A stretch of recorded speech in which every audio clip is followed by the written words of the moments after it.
Assalamualaikum warahmatullahi wabarakatuh.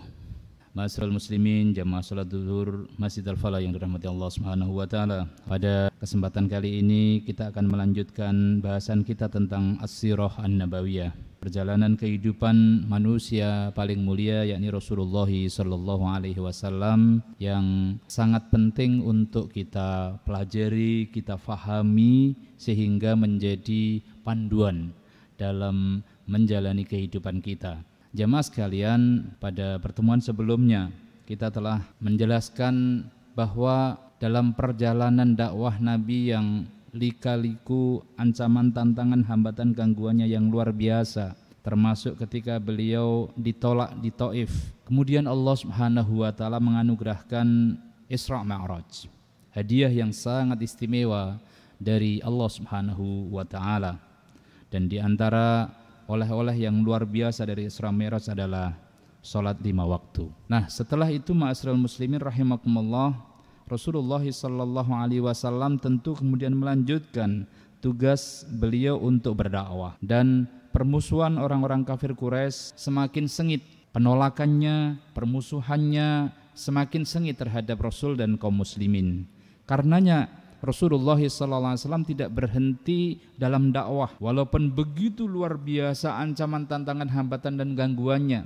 Yang itu juga ditegaskan oleh Nabi, inna asyaddan nasi balaan al-anbiya, manusia yang ujiannya, cobaannya terberat itu adalah para nabi, dan itu terbukti pada perjalanan kehidupan Nabi sallallahu alaihi wasallam. Karenanya Rasulullah sallallahu alaihi wasallam menjalaninya tentu dengan penuh keridhaan, masrahkannya kepada Allah Subhanahu wa taala. Beliau tidak berhenti untuk berdakwah, sehingga setiap kesempatan, setiap peluang untuk bisa ketemu dengan orang-orang baru, masyarakat baru, beliau selalu manfaatkan dan optimalkan. Wabil khusus adalah masa-masa musim haji. Di masa musim haji, mulai dari tahun ke-11, ke-12 dan ke-13 kenabian, Rasulullah SAW sangat intens untuk menemui para pengunjung haji, dan Allah Subhanahu wa taala mempertemukan Rasulullah SAW dengan 12 orang dari suku Khazraj, Yathrib. Bertemulah beliau di Bukit Aqabah, dan ketika beliau memperkenalkan diri kemudian menyampaikan ajaran Islam terhadap orang-orang Yathrib yang ditemui di Bukit Aqabah tersebut, segera saja mereka teringat dengan apa yang sangat sering diceritakan oleh orang-orang Yahudi di Yathrib. Jadi kita tahu dua suku besar di Yathrib itu adalah suku Aus dan Khazraj, selalu berperang di antara mereka. Karena sangat sering berperang ini, maka orang-orang Yahudi yang sebenarnya minoritas di Madinah itu akhirnya relatif menguasai perekonomian. Pasar-pasarnya dikuasai oleh mereka. Kemudian orang-orang Yahudi ini juga membuat senjata yang tentu konsumennya jelas. Konsumennya yakni adalah suku Aus dan Khazraj. Kalau mereka suku Aus dan Khazraj ini mau berdamai, begitu mungkin sudah capek berperang. Nah, ini selalu dikipas-kipasi lagi oleh Yahudi. Agar apa? Agar terus berperang. Kenapa jamaah? Kalau berhenti senjatanya gak ada yang beli. Nah, seperti itulah Yahudi. Dan ada yang sangat sering dikatakan oleh Yahudi, kalau orang-orang suku Aus dan Khazraj ini berhenti mau berdamai, kalau damai berarti mereka mulai memikirkan ekonomi. Kalau memikirkan ekonominya, wah ini bisa dominasi Yahudi bisa tergeser dan seterusnya. Maka agar tidak berhenti, terus dikipas-kipasi, diprovokasi agar terus berperang, dan bila kemudian mereka sudah mulai berdamai, bisa jadi nanti mengarahkan permusuhannya kepada Yahudi, maka Yahudi ini seringkali membacakan kitab suci mereka bahwa nanti akan ada nabi terakhir dan waktunya ini sudah sangat dekat. Nah, dengan nabi ini kami akan memerangi kalian. Nah, itu selalu sangat sering disampaikan. Termasuk ciri-ciri fisik, beberapa ciri-ciri dari kenabian itu disampaikan oleh orang Yahudi kepada suku Aus dan Khazraj. Sehingga mereka, suku Aus dan Khazraj ini sangat sering mendengar, akhirnya hafal.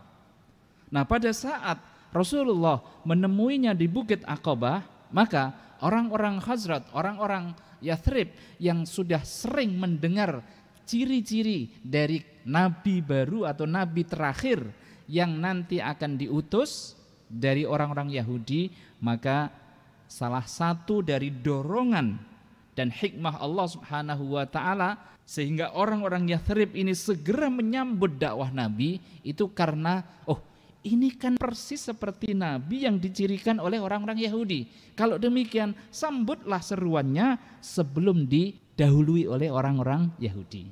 Ini harus segera kita sambut. Nah, inilah jamaah sekalian rahimakumullah, Masya Allah wa tabarakallah, sehingga dakwah Nabi setelah 12 tahun di Mekah, beliau dakwahnya relatif mentok.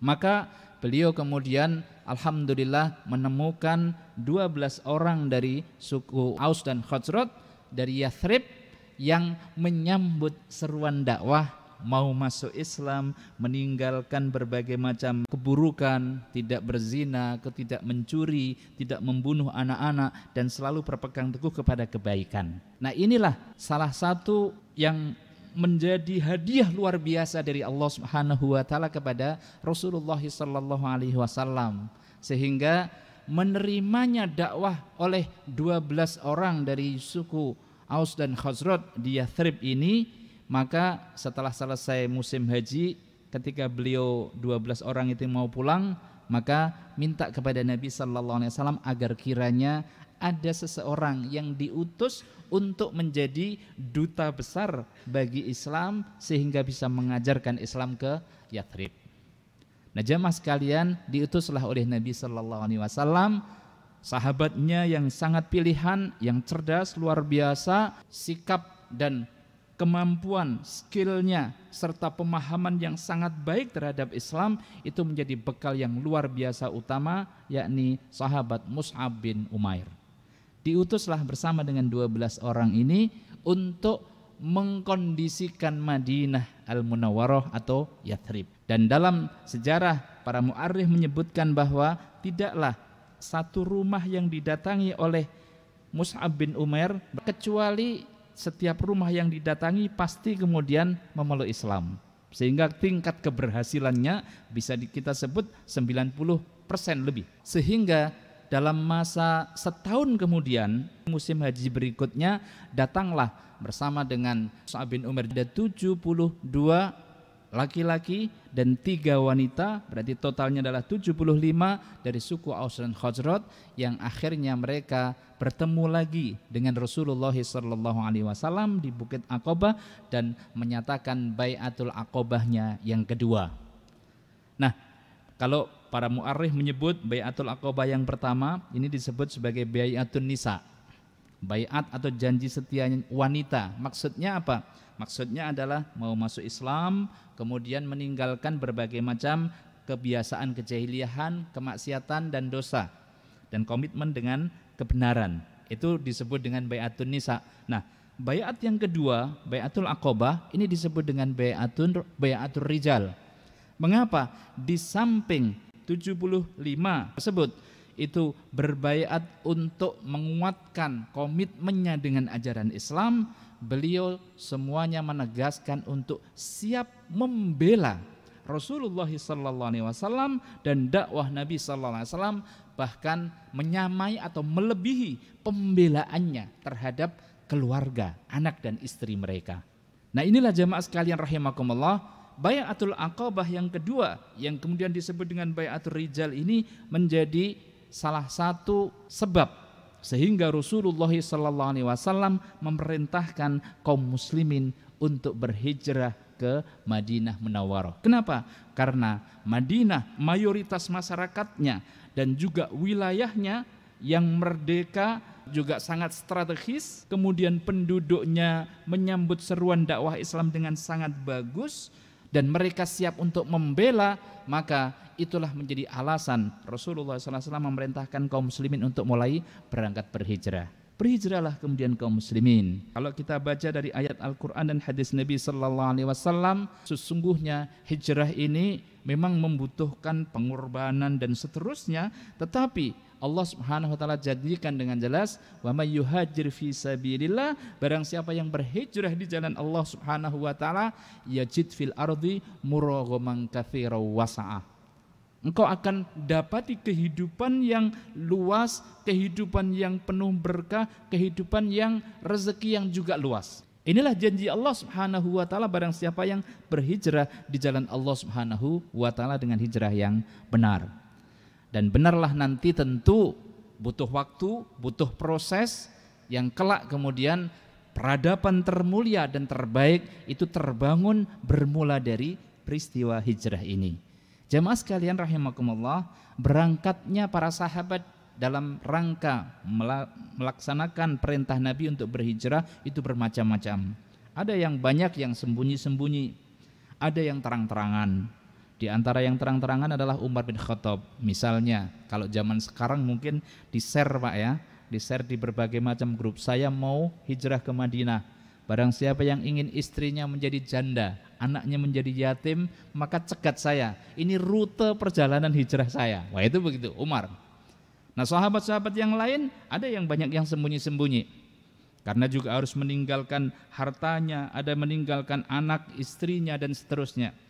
Ada keluarga juga, Abu Salamah misalnya dan Ummu Salamah yang juga ikut hijrah ke Habasyah dulu, begitu kembali ke Mekah disekap oleh keluarganya masing-masing, nggak boleh bertemu. Dan pada saat ada perintah hijrah ke Madinah ini, Abu Salamah kemudian bisa berangkat hijrah, namun Ummu Salamah masih ditahan oleh keluarganya. Sampai akhirnya keluarga besarnya sang suami dari Abu Salamah ini mendatangi keluarganya Ummu Salamah. Kasihanlah ini, Ummu Salamah ini wanita, dalam sirahnya disebutkan wanita yang paling cantik, bunganya Mekah. Masih baru punya anak satu, biasa disebut dengan Mahmud Abbas ya. Mama muda, anak baru satu ya. Cantik luar biasa. Akhirnya setelah desakan dari keluarga suaminya, kasihanlah dia, biarkanlah dia menyusul suaminya. Akhirnya dilepaskan dan akhirnya berangkat berdua dengan anaknya saja. Wanita cantik menggendong anaknya, kemudian berangkat hijrah ke Madinah. Dalam perjalanan berapa? 400 sekian kilometer. Ya, Surabaya Jakarta kira-kira. Kita bisa bayangkan kalau perjalanan waktu itu sekitar orang laki-laki yang kuat itu bisa 8 hari. Nah, ini berangkat sendiri. Nah, dalam perjalanannya kemudian bertemu dengan orang musyrik, Utsman bin Thalhah, pembawa kunci Ka'bah. Nah, Utsman bin Thalhah inilah yang kemudian, wah ini kasihan, ditanya, engkau mau kemana? Saya mau menyusul suami saya ke Yasrib. Oh demi Allah, tidaklah pantas seperti engkau seorang wanita kemudian sendirian. Bersama dengan siapa? Ya dengan Allah dan dengan anakku. Akhirnya Utsman bin Thalhah memberikan untanya untuk mengantarkan. Dan walaupun masih musyrik, menjaga kehormatan wanita. Sangat menjaga kehormatannya sampai akhirnya begitu sampai ke Madinah, ubah informasinya suamimu di sini, maka temuilah segera kembali Utsman bin Thalhah. Jamaah sekalian rahimakumullah, ini di antara perjalanan dari para sahabat Nabi, ada yang sembunyi-sembunyi, ada yang terang-terangan, dan setelah itu khusus Rasulullah SAW sendiri, beliau tentu menunggu perintah Allah Subhanahu wa taala dalam perjalanan hijrahnya, dan dalam masa menunggu itu ternyata ada keputusan dari orang-orang kafir Quraisy untuk membunuh Rasulullah sallallahu alaihi wasallam. Dan kisah bagaimana mereka memutuskan untuk membunuh Rasulullah sallallahu alaihi wasallam ini tentu luar biasa menarik, karena ada iblis yang menjelma seorang laki-laki tua datang ke pertemuannya orang-orang kafir Quraisy. Si iblis ini setelah memperkenalkan diri menjelma ya, orang tua dari Yaman untuk memberikan nasihat atau memberikan usulan terhadap mereka. Dan ternyata usulan yang luar biasa cerdas, kata iblis yang menjelma orang tua ini, adalah usulannya Abu Jahal. Apa itu? Usulannya adalah untuk membunuh Muhammad oleh setiap suku, seluruh suku mengirimkan anak-anak mudanya, dan nanti dalam rangka membunuhnya harus bersamaan, sehingga darahnya Muhammad yang tumpah itu adalah tumpah oleh seluruh suku, bukan satu suku saja. Kalau satu suku nanti akan menuntut balasnya mudah, tetapi kalau seluruh suku maka tidak akan bisa atau sulit untuk menuntut balas. Nah, itulah usulannya Abu Jahal dan kemudian dibenarkan oleh orang tua yakni si iblis ini. Dan itu pula yang kemudian disepakati hingga dikepung rumah Nabi Sallallahu Alaihi Wasallam. Lebih detailnya jemaah sekalian rahimakumullah, tentu insya Allah kita akan bahas pada pertemuan berikutnya, yang Allah Subhanahu Wa Taala kemudian menyelamatkan nabinya, dan berikutnya nanti bagaimana kisah keberangkatan Rasulullah SAW dalam perjalanan hijrahnya. Demikian, semoga bermanfaat. Terima kasih atas segala perhatian. Mohon maaf atas segala kekurangan. Usini wa iyyakum bittaqwallah. Kita sempurnakan dengan kafaratul majlis. Subhanakallahumma wa bihamdika asyhadu an la ilaha illa anta nastaghfiruka wa natubu ilaik. Aqulu qouli hadza wa astaghfirullahi wa lakum. Assalamualaikum warahmatullahi wabarakatuh.